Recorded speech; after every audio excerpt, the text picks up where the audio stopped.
All right, so we're diving into this piece by Steven Pinkwart. It's called "A Life Between Ink and Betrayal," and Hot off the press. yeah, it's a new one, and it's basically about Seeing the world through the eyes of a you pen. got it, yeah. That's kind of a fun twist. It is, yeah. Yeah. Instead of the typical like the journey of a pen from the factory Right. to the pencil case or whatever. Yeah, we all read that one. Yeah, exactly. This one is kind of like A little darker, I'd say. yeah. It's like we're dropped into a scene with a pen that's already seen some things Yes. and is not afraid to tell you about it. It's got an attitude. Yeah, it's like the pen is a chain smoker at a poetry slam. I love that. Just like humans. Yeah. It's so interesting how he takes this mundane object, a pen, which we don't really think twice about, and gives it this cynical, all-knowing persona. It's kind of like, I don't know, have you ever like thought about like what if your stapler had like opinions about His feelings. like another report. Or your coffee machine judging your caffeine intake. Yeah, exactly. And that's what Pinkwart does here. Like right off the bat, we're in a conference room, very normal setting. This pen is just like sitting there, and then bam, it hits us with lines like, "You humans, you're all the same. Using me up, tossing me aside like yesterday's salad." Harsh, but kind of true. I know, right? You don't expect that kind of bitterness from like a big pen. It's such a stark contrast, right? We associate pens with creativity, communication, maybe even hope. And here we have this pen that's just dripping with cynicism. It's almost like, those myths where objects get like a consciousness. Oh, yeah, yeah. And then they just become like reflections of Our worst selves. yeah, or like the downsides of humanity. Right, like the Greek myth of King Midas, everything he touched turned to gold. Sounds great until you realize you can't even hug your loved ones. Yeah, totally. And this pen, it's almost like it's cursed with, like having to see it all. The burden of knowledge. Yeah. And Pinkwart really plays with that sense of voyeurism, right? This pen, it's been everywhere. It's seen love letters, grocery lists, maybe even that embarrassing note you passed in high school. It's a silent witness to our most private moments. It's like that feeling when you realize someone's been reading your diary. Exactly. Right. Except it's your pen judging you. Yeah, there's this one line that I don't know why it just like stuck with me. "I was there when you wrote that apology you never sent." Oh, yeah. Ooh. Like, how do you come back from that? It's like he's using the pen to call out our deepest flaws, right? Our cowardice, our inability to own up to our mistakes. It's uncomfortable, but it makes you think. Totally. It's like we're more willing to listen to harsh truths from a pen than from a friend. Yeah, it's like it's easier to just like toss the pen aside, Yeah. than actually deal with Yeah. the message. Definitely. And then he shifts gears completely. It's like, okay, enough of the existential pen crisis. Let's talk slam poetry. Right. Yeah, like how do we take all of this This darkness, this humor. and make it into something, Yeah. And that's where things get really interesting, I think. Pinkwart lays out this whole blueprint for using everyday objects as the stars of your slam poetry, and he gives these really vivid examples. Yeah, his first point is give them a voice. Yeah. Like literally make anything from a power outlet to a coffee machine Right. into a character. Yeah. He even has this example of a power outlet complaining about being overworked and underappreciated. And I'm like, yeah, I feel that, buddy. I know, right? It's so relatable. It's like he takes something so ordinary, something we completely take for granted, and suddenly it's got this personality, this voice, and we're like, wait, I never thought of it that way before. And then, it's not enough to just give them a voice. He says, make them cynical and bitter. Lean into the darkness. Yeah, have them dish out some serious commentary Yeah. on human behavior. My favorite example is the coffee machine mocking someone for their third cappuccino. Oh, yeah. Like, come on, dude, you need another one. But hey, I need my caffeine fix. Of course. But it's not just about being snarky, right? It's about using that humor to make a point, to highlight our dependence on routine, maybe even our unhealthy coping mechanisms. It's social commentary disguised as a stand-up routine. Right. And then his third point, it's like he's saying, okay, you've got your object, you've given it a voice, you've made it cynical.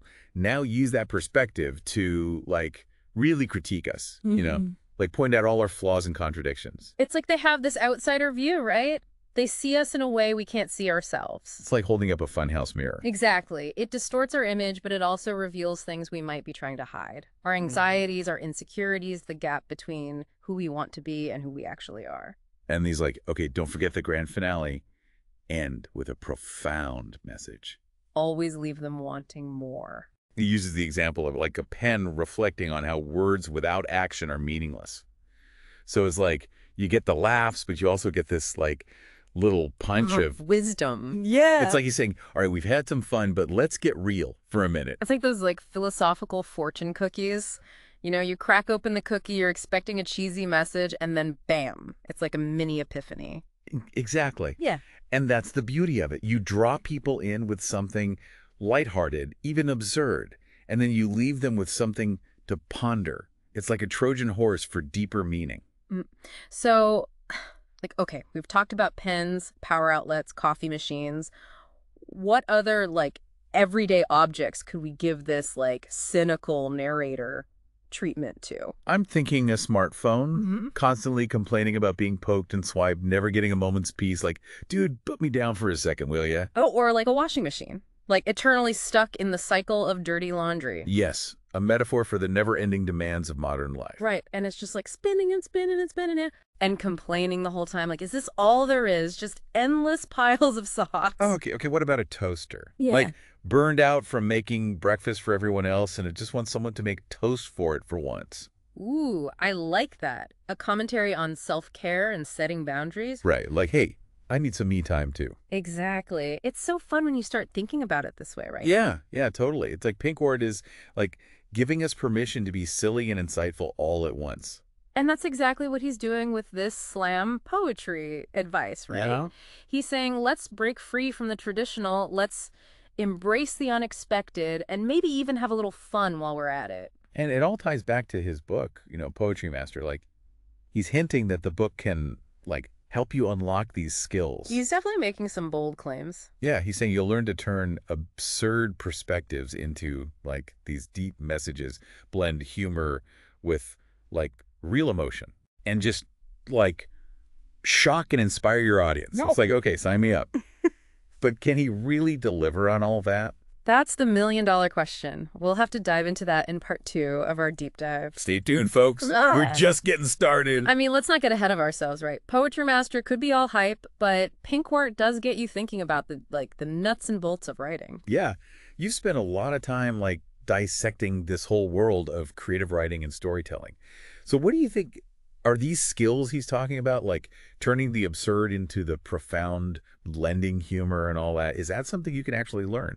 Or are some people just, like, born storytellers? Right. Like, are you a Shakespeare in the making, or are you doomed to write grocery lists forever? Exactly. It's a bit of both, I'd say. Some people naturally have that spark, that ability to weave a tale that just pulls you in. But I truly believe craft can be honed.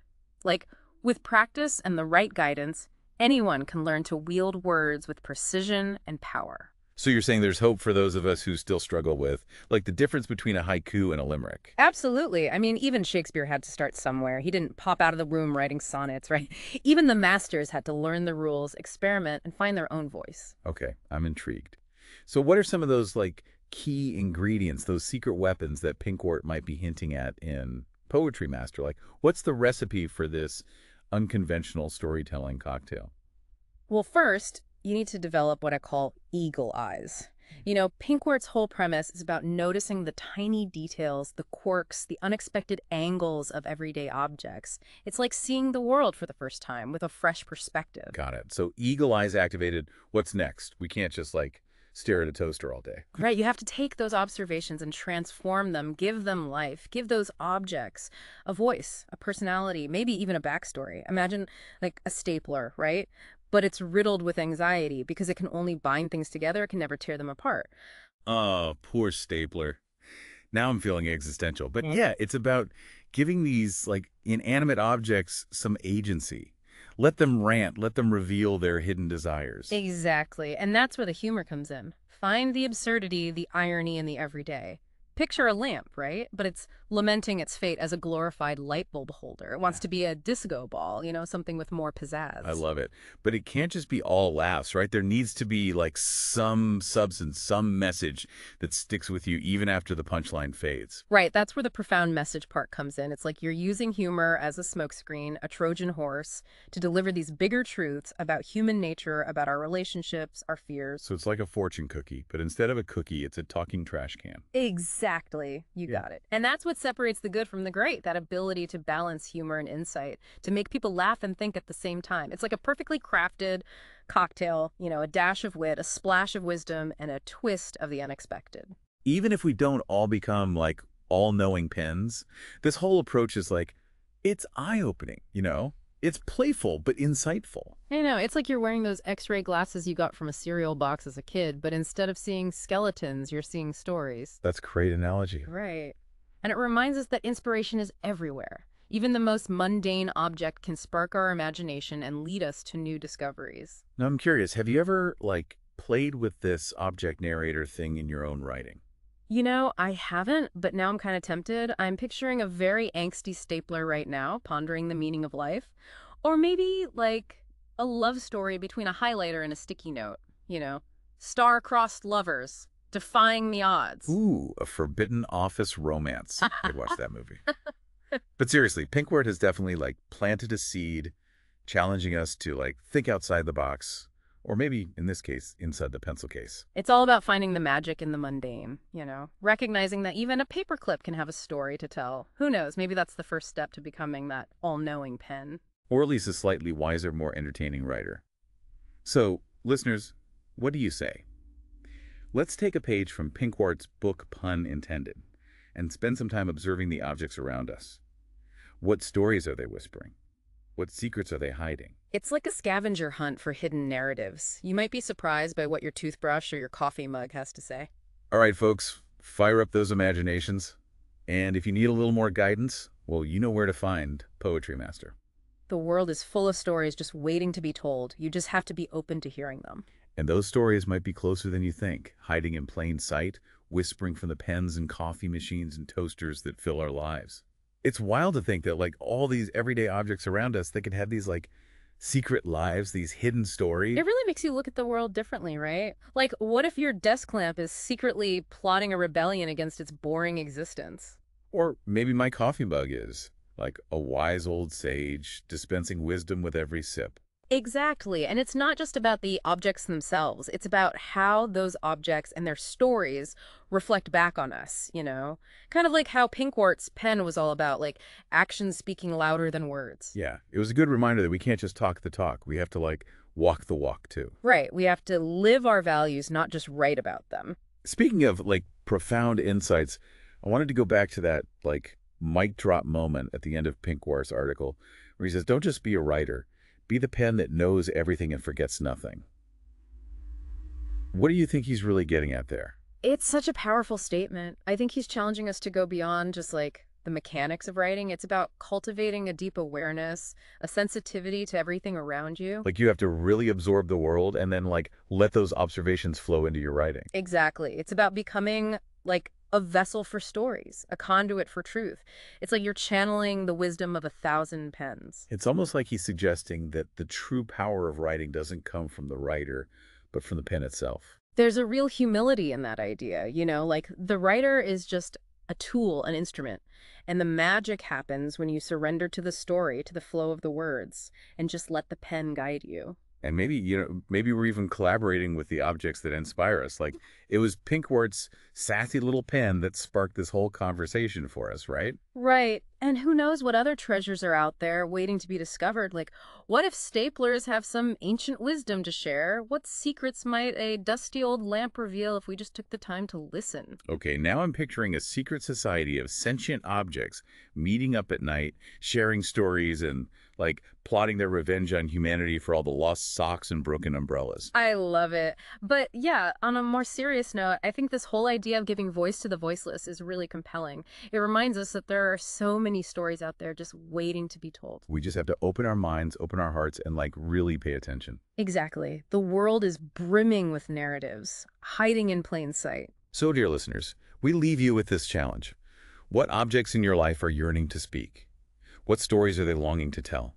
Pick up a pen, a coffee mug, a lost button, anything that sparks your imagination. Let your creativity run wild. You might be amazed by what you discover. And hey, if you're looking for a little extra guidance on your writing journey, be sure to check out Stefan Pinkwart's Poetry Matter Posy Craft in 7 Tagen. It might just be the push you need to unleash your inner storyteller. Stay curious, folks, and keep those pens scribbling. Be creative, Stefan.